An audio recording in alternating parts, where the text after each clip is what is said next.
नमस्कार मंडळी, प्रभास किचनमध्ये पुन्हा एकदा तुम्हा सर्वांचं खूप खूप स्वागत आहे। आज आपण अगदी मस्त असा स्पॉन्जी डोसा मऊ लुसलुशीत बनवून तयार होतो। तर हा डोसा आपण मुरमुऱ्यांपासून बनवतोय, चवीला अगदी भन्नाट लागतो। यासोबत आपण खोबऱ्याच्या चटणीची रेसिपी सुद्धा पाहणार आहोत। चला तर मग करूया सुरुवात। घरातल्या कोणत्याही एका वाटीने मोजून आपल्याला इथे 3 वाट्या मुरमुरे घ्यायचेत। मुरमुरे व्यवस्थित स्वच्छ करून त्यातला एखादा काळसर मुरमुरा बाजूला काढून टाकायचा। बरेचदा मुरमुरे मऊ पडतात किंवा असेच पडून राहतात, तर या रेसिपीसाठी तुम्ही ते उपयोगात आणू शकता। दुसऱ्या एका भांड्यामध्ये 1 वाटी रवा मी घेतलेला आहे, त्याच वाटीने मोजून घ्यायचा। रोजच्या वापरातला रवा घेतलेला आहे। आता मुरमुरे आणि रव्यांमध्ये पाणी घालायचं, दोन्ही व्यवस्थित भिजवून घ्यायचे। भिजवलेले मुरमुरे आपल्याला मिक्सरच्या भांड्यात काढून घ्यायचे, त्यातलं राहिलेलं पाणी आपल्याला काढून टाकायचं। आता यामध्ये रव्याच्या वरचे पाणी निथळून रवा सुद्धा घालायचा। आता पाव किंवा अर्धी वाटी यामध्ये आपल्याला पाणी घालून याचं मस्त असं सरसरीत मिश्रण तयार करायचंय। आता इथे बघू शकता मिश्रण किती छान असं तयार झालेलं आहे, तुम्ही इथे पाहू शकता। आता हे तयार मिश्रण आपण दुसऱ्या एका भांड्यात काढून घेऊयात। याची कन्सिस्टन्सी तुम्ही पाहू शकता। आता यामध्ये आपल्याला 1 वाटी तांदळाचं पीठ घालायचं आहे आणि हे मिश्रण जे आहे ते व्यवस्थित आपल्याला मिक्स करायचं आहे। आणखीन थोडं पाणी आपल्याला यामध्ये घालायचं। बघू शकता सरसरीत असं मिश्रण तयार झालेलं आहे। यामध्ये आपल्याला 2 चमचे दही घालायचे, पण तुम्हाला दही वर्ज्य असेल तर तुम्ही स्किप करू शकता। पाण्याचं प्रमाण कमी जास्त लागू शकतं। तर आता यामध्ये आपल्याला चवीनुसार मीठ घालून पटकन डोसे बनवू शकतो आपण। पण डोस्यांबरोबर खाण्याची चटणी रेसिपी आज आपण पाहतोय।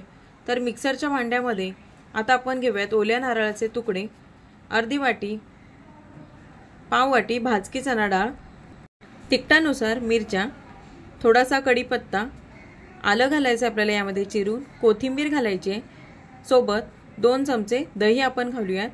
आता यामध्ये चवीनुसार मीठ घालायचं आहे आणि थोडंसं पाणी घालून याचं आपल्याला बारीक अशी चटणी वाटून घ्यायची। मस्त अशी खोबऱ्याची चटणी तयार झालेली आहे, वाटीत काढून घेतली आहे। यावरती 2 चमचे गरम गरम तेलामध्ये हिंग, मोहरी, कढीपत्ता घालून केलेली फोडणी आपण यावरती घालूयात आणि व्यवस्थित असं हे सर्व एकजीव करून घेऊयात।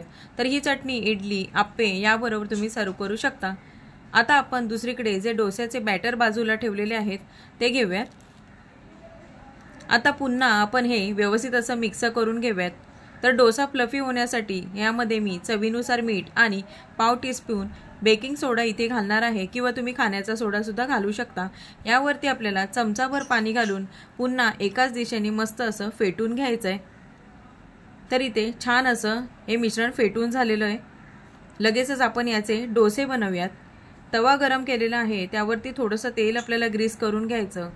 आता तयार मिश्रणापैकी 2 ते 3 चमचे बॅटर आपल्याला यावरती घालायचं आहे। गॅस मध्यम आचेवरती ठेवायचा।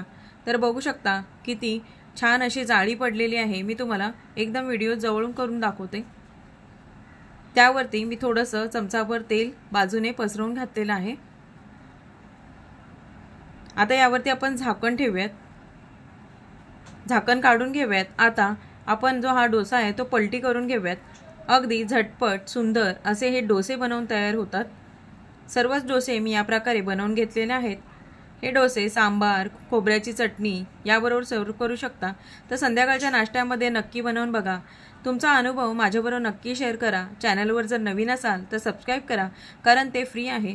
बेल आयकॉन प्रेस करा, म्हणजे येणारे रेसिपींचे अपडेट तुम्हाला लगेचच मिळतील। आजचा व्हिडिओ आवडला असेल तर लाईक शेअर करा। तोपर्यंत पुन्हा भेटूयात अशाच छानशा रेसिपीसोबत। धन्यवाद।